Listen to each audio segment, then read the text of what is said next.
오랜만이네. 수고하세요. 화이팅! 그러면 제가 정직원이 안 되는 거예요? 네? 그 정직원이 아니라도 일은 계속 하는 거죠, 그럼?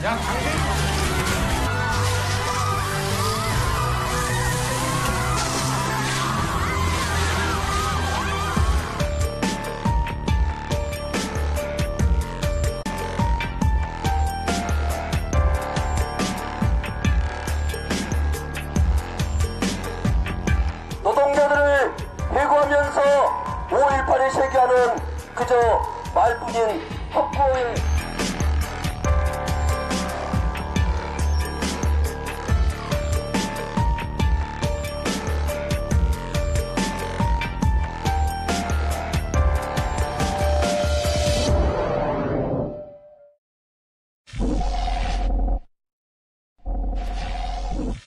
여러분 안녕하십니까? 시사현장매 김기중입니다. 이틀 전 안타까운 비보가 전해졌습니다. 포스코 협력업체 노조원 고 양우건 씨가 광양의 한 야산에서 스스로 목숨을 끊었습니다. 막다른 선택이었지만 그가 생명과 맞바꿔 알리고 싶었던 것은 바로 비정규직 노동자들이 처한 절박한 현실이었습니다. 2015년 5월의 한가운데서 시사현장맥이 준비한 주제 또한 비정규직 문제입니다. 5.18 민주화운동 35주년을 앞두고 민주인권의 도시 광주에서 벌어지고 있는 공공부문 비정규직 문제를 취재했습니다.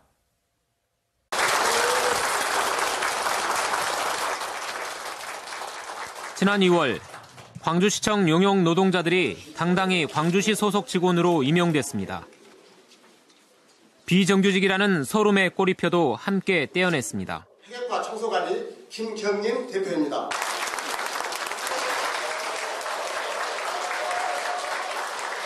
청소 노동자들의 감회는 누구보다 남달랐습니다.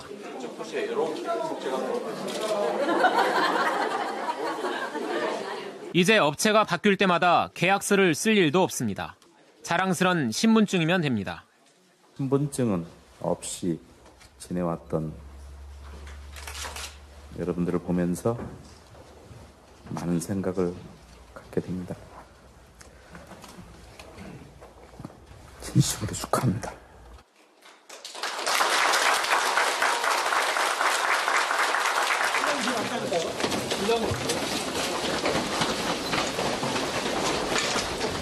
지난 2007년 용역 기간이 만료됐다는 이유로 해고 통보를 받았던 청소 노동자들. 인간답게 살고 싶다. 비정규직 철폐하라. 비정규직 철폐하라. 노숙과 단식으로 점철된 투쟁은 441일 동안이나 이어졌습니다. 그중엔 임혜순 씨도 함께였습니다. 그로부터 8년, 이 씨는 여전히 청소 업무를 맡고 있습니다. 정규직이 되면서 일의 능률도 오르고 책임감도 강해졌습니다. 실감이 그 순간에는 막 그렇게 나지는 않았어요. 나지는 않았고 이제 차츰 이제 그 공무직으로 전환하면서 이제 이게 저희들이 이제 사원증이 나오고 이제 뭐 작은 돈이지만 복지카드가 나오고 저희들이 이제 스스로 일을 찾아서 예전에 소장이 지시했던 그런 부분이 없어지고 저희들이 스스로 이제 체계적으로 돌아가고 신분증 하나가 가져온 변화를 몸소 체험한 이들. 비정규직 문제는 우리 모두가 함께 풀어야 할 숙제라고 말합니다. 얼마든지 일할 수 있는 자리가 있음에도 불구하고 해고가 저러고 당해가지고 참 젊은 사람들이 저러고 하고 있는 게 너무 안타깝고 모든 분들의 그 관심과 연대단이 없었으면 과연 지금의 좋은 날이 없었을 것 같아요. 민선 6기에 비정규직 제로화 방침을 내건 광주시. 오는 2017년까지 비정규직 896명을 정규직으로 바꿀 계획입니다. 저희가 이제 비정규직을 정규직화로 가는 방향을 두 단계로 보고 있습니다. 간접 고용 노동자를 직접 고용 이제 노동자 중에서 이제 뭐 기간제, 그 다음에 이제 공무직으로 하는 이제 이런 이제 과정이 있을 수 있고요. 또 한 가지는 간접 고용 노동자를 바로 이제 정규직으로 공무직을 하는 이제 방안이 이제 있을 수 있다라고 보고요. 정규직화로 예산도 절감할 수 있다고 말합니다. 나갔던 도급비를 도급회사 이제에 지출하지 않고 직접 고용을 해봤더니 이것저것 이제 뭐 임금이랄지 퇴직금이랄지 이런 걸 다 따졌을 때도 한 2억 정도 예산 절감 효과가 있더라 이런 얘기입니다. 바쁜 출근길. 사무실이 아닌 거리로 나선 이들이 있습니다. 5.18 기념재단 노조원들입니다. 그리고 그들의 손에는 부당 해고를 철회하라는 현수막과 피켓이 들려 있습니다. 대체 이유가 뭘까? 작년 2014년도 말에 5.18 기념재단으로부터 계약 만료를 하지 않겠다라는 통보를 받았고요. 저는 이제 그것이 이제 부당한 해고다라고 생각을 해서 거리에 나오게 됐습니다. 제일 많이 드는 생각은 이 나이에 내가 여기서 무슨 짓이냐 이런 생각도 제일 많이 들기도 하고, 하지만 어쨌든 간에 이것은 저로 봐서는 너무 부당하게 제가 억울하게 당했기 때문에 이런 것에 대해서 누구인가 호소하고 싶고 누구인가 좀 더 알리고 싶고 이런 마음이 많습니다. 아슬아슬한 5월을 맞고 있는 5.18 기념재단. 5.18 민주화운동 35주년을 앞두고 가장 분주할 때지만 노조의 부분 파업이 이어지면서 분위기는 침체돼 있었는데요.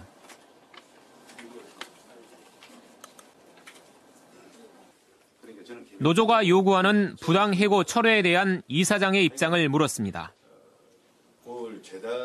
오재일 이사장이 했던 것이 그런 것이다. 이렇게 판단하기는 어렵습니다. 예. 그래서 제가 이제 했다면 또 이제 그런 것들이 이제 감정의 발로에서 시작됐다면 문제가 있으리라고 보는데, 분명히 사람이 틀리고 최소한도 테두리 안에서 판단하신 문제이기 때문에 저는 그걸 존중을 하고요. 오재일 전 이사장은 자신을 비판한 직원 등 10명을 명예훼손 혐의로 고소했는데요. 좀 맞지 않으면 시대 상황에 맞게끔 올해로 전부 없어진 자.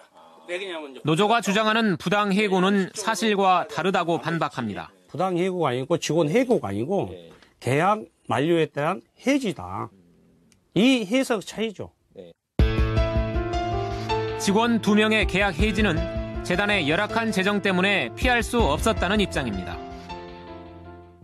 현재 재단은 기금이 90억입니다. 그 이자가 얼마 되겠습니까? 그런데 재단의 인건비만 하더라도 2014년에 약 6억 8천만 원이 나가고 있습니다. 재단에서 직원들한테 2가지를 강하게 요구했습니다. 하나는 변화돼야 한다. 하나는 투명하게 운영해 다오. 그 변화와 투명성을 요구한 것이 제라면 제 죄입니다. 하지만 박근덕 씨는 재단 운영 방식에 불만을 토로한 직원들을 오 전 이사장이 계약 해지라는 방법으로 몰아낸 것이라고 주장합니다. 오재일 전 이사장 시기에 재단의 직원들과 저 역시도 포함될 부분이 있겠지만 직원들과 어떤 사업에 추진해 나가는 과정이라든가 속에서 잦은 마찰들이 좀 있었고요. 그런 것들을 2명이 계약직, 인연이 되지 않는 두 직원들에 대한 화살로 좀 돌리고 있지 않느냐 이런 생각이 들죠. 그리고 노조와 오 전 이사장의 입장은 여전히 팽팽하게 맞서고 있습니다. 업무 수행 태도죠. 그런데 업무 수행 태도는 주관성이 있을 수 있기 때문에 제가 사유를 써야 한다면 사유를 쓴다고 했잖아요. 근데 내가 법적 조언을 얻은 결과 사유가 필요 없습니다. 그래서 사유를 안 썼어요. 직원 해고로 생각하면 노동위원회 가면 됩니다. 그러지 않아요. 노동위원회. 그리고 부당 해고했으면 법적으로 하면 됩니다. 그렇게 훌륭하신 민주인권 평화의 일에 앞장서 오신 분들이 왜 이 직원들의 문제를 노동권이나 노동자의 생존권의 입장에서는 바라봐 그런 식으로 접근하지 않고 그들의 논리처럼 법대로 해라. 그다음에 너희들이 하는 건 다 불법이니까 나중에 문제 삼겠다. 5.18에 대한 자긍심으로 20년 동안 다니던 직장을 그만두면서까지 재단을 선택했기에 더욱 허망할 뿐입니다. 많이 있었죠. 자기 소명감이나 그다음에 자기가 생각하는 것을 위해서 일을 하면서 할 수 있다는 게 저는 사람이 갖는 가장 큰 이 노동을 하면서도 가장 즐거운 게 아닌가라는 생각이 들었고, 뭐 아무리 내가 이 일을 하고 싶다 할지라도 1년 하고 말 것 같으면 제가 아마 입사를 안 했을 겁니다. 그러니까 저는 어떻게 따지면 뭐 제 입장에 봐서는 참 뭐 뒤통수 맞은 기분이 드는 거죠. 부당 해고인지는 이제 지방노동위원회의 판단을 기다려야 합니다. 쟁점은 계약 해지가 적절했냐입니다. 계약직으로 채용됐던 근로자 중에 지금까지 모든 근로자가 정규직으로 전환됐던 사례를 볼 때도 이 직원들 입장에서는 충분히 자기들도 정규직으로 전환될 수 있다고 하는 기대를 갖는 거죠. 이 두 직원의 직업 그 사업이 2015년 사업계획서를 보니까 그대로 또 명시가 되어 있습니다. 그리고 예산도 잡혀 있습니다. 그러니까 결론적으로 사업이 종료되지 않는 거죠. 사업이 계속되고 있는 거죠. 그렇죠. 사업이 올해도 계속되는 거고. 민주인권 평화를 내세우는 5.18 기념재단이 오히려 앞장서 비정규직을 양산하고 있다는 비판도 나오고 있습니다. 그 사유가 무엇인지라는 것이 정확하게 전달되지 않은 채로 그냥 1년 동안 쓰다가 버리는 방식으로 사고하고 있다라고 하는 것이 굉장히 큰 문제다라는 거고요. 하지만 해결의 실마리를 풀어야 할 이 사장은 여전히 명분을 기다리고 있습니다. 최소한도 객관적인 판단 정도는 나온다면 저는 하여간 무조건 수용을 하겠다. 그리고 어떤 어려움이 있어도 단기 계약직을 안 쓰더라도 그 사람들은 수용해서 가야 되는 것 아니냐. 여기는 변함이 없는 것이고요. 그래서 최소한도 명분이라도 행할 수 있는 명분을 좀 어떤 객관적인 명분이 좀 하나 나왔으면 좋겠다.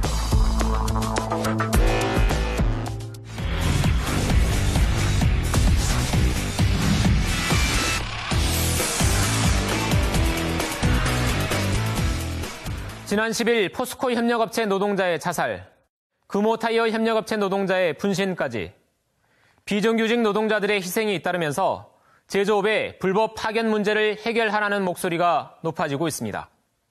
비정규직을 양산하는 사내하청의 실태와 이를 개선하기 위해 힘겨운 싸움을 이어가고 있는 노동계의 오늘을 들여다봤습니다. 지난 2013년 4월 한 노동자가 자신의 몸을 던졌습니다.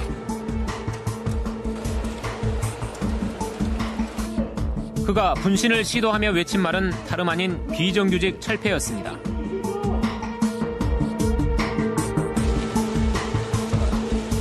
그리고 지난 2월 금호타이어 비정규직 노동자 역시 분신에 숨졌습니다.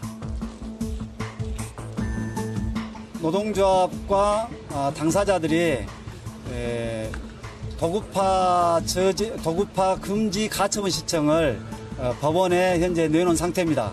김재규 대의원과 해당 당사자들은 이 가처분 결정이 있을 때까지 현재 도급파를 추진하지 마라, 이렇게 요구를 했고 몇 차례 면담을 한 걸로 알고 있습니다.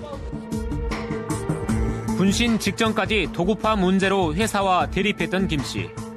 끝내 돌아올 수 없는 길을 택했습니다. 현장의 노동조합 앞에 고 김재기 씨의 분신으로 다시 쟁점이 된 도급파는 금호타이어 노사 갈등의 한가운데 있었습니다.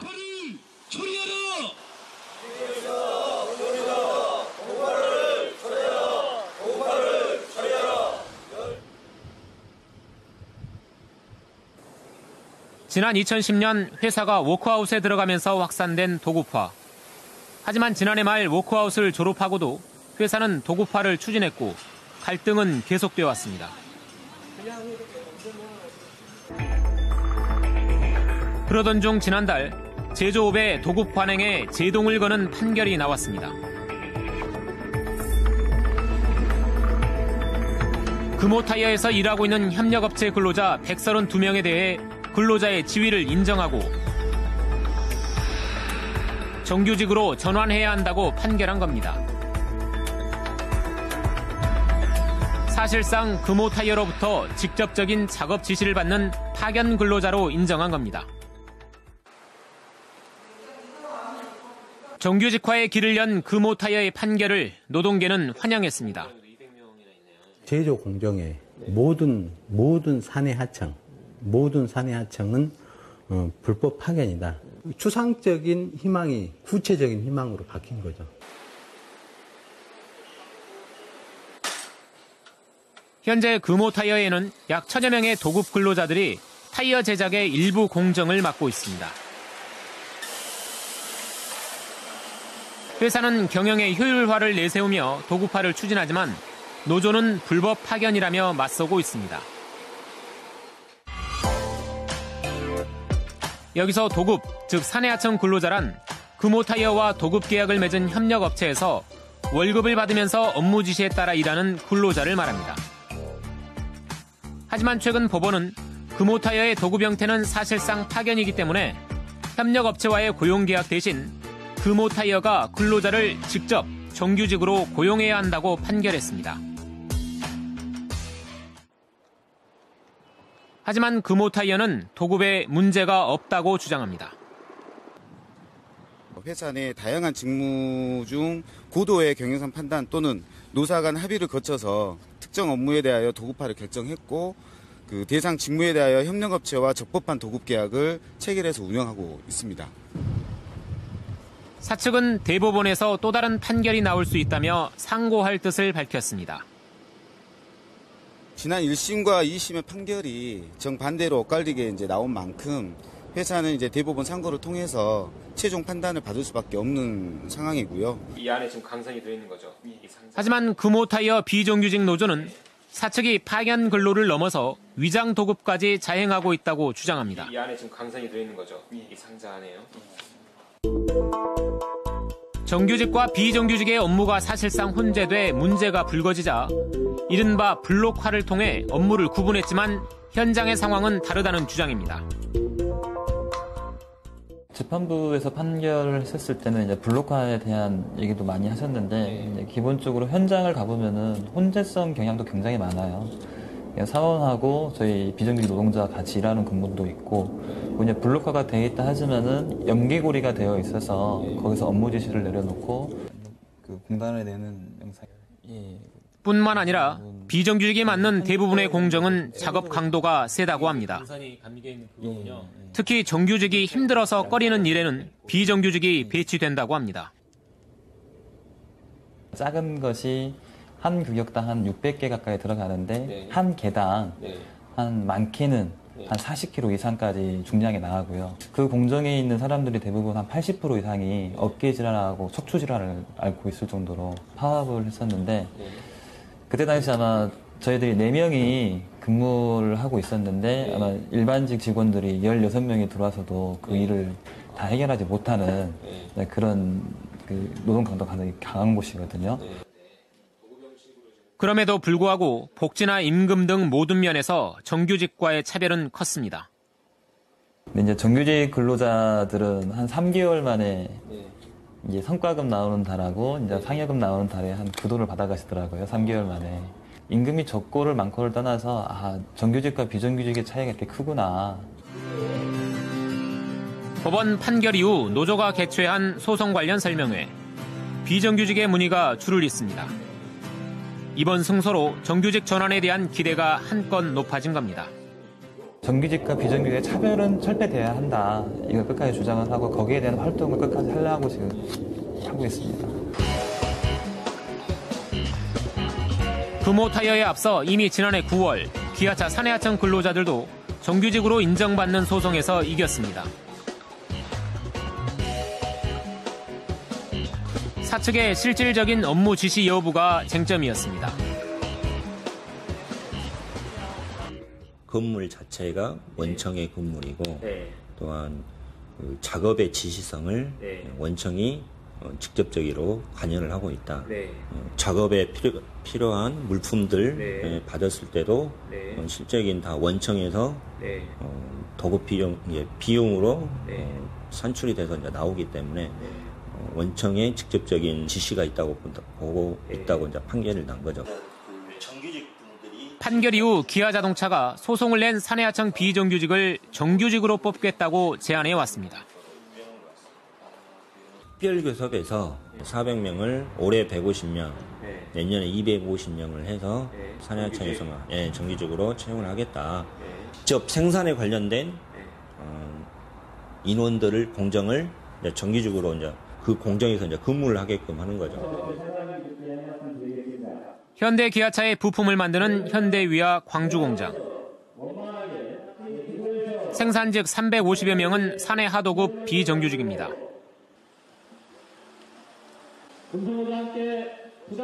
최근 금호타이어 노조가 정규직화 소송에 승소하면서 사내하청 비정규직 노동자들이 노조 결성을 추진하고 나섰습니다. 그리고 저희 위아사 같은 경우는 부품사의 어떤 피라미드에서 제일 위층에 있는 1차 밴드라고 하는 중요한 위치를 차지하고 있음에도 불구하고 이곳에 있는 하청 노동자들은 여전히 힘들고 좀 비인간적인 대우에 놓여 있는 게 현실이고, 노조 결성 2주 만에 260명이 노조에 가입했습니다. 갈 길은 멀지만 희망을 얻었습니다. 저희 현대위아 강주공장에 있는 파견 노동자 340명은 불법 파견이 명확하다. 그래서 정규직화를 시켜야 된다. 좀 더 나은 조건에서 일하고 좀 더 안정된 일자리로 생존권을 이어갈 수 있는 그러한 날이 왔으면 좋겠습니다. 차별 없는 일터에서 해고 걱정 없이 행복하게 일하고 싶다는 것. 비정규직 노동자들의 간절한 소망입니다. 그들은 오늘도 거리에 서 있습니다. 그리고 외칩니다. 우리는 투사가 아닙니다. 그저 행복하게 일하고 싶은 미래의 당신과 가족이라고 말입니다. 비정규직의 부당해고 문제라는 것들이 저 또한 역시 이것이 저의 삶의 문제로 다가올 줄은 항상 생각해보지도 못했는데 어찌 되다 보니 또 저의 문제로 되더라. 그래서 비정규직의 문제가 단순히 남의 이야기가 아니라 언제든지 나의 얘기가 될 수 있다는 것들을 좀 광주 시민분들도 좀 알아주셨으면 좋겠고. 기업들은 여전히 경영의 효율성을 내세우며 비정규직은 어쩔 수 없는 선택이라고 주장합니다. 그러는 사이 노동자들의 안타까운 희생은 계속되고 있습니다. 포스코 사내하청 노동자 고 양욱원 씨의 명복을 빕니다. 언제부턴가 누군가의 죽음도 그저 단순한 뉴스거리로 묻히는 게 오늘의 현실입니다. 그가 왜 죽음을 선택할 수밖에 없었는지 한 번이라도 되돌아봤으면 합니다. 시사 현장맥 여기서 마칩니다.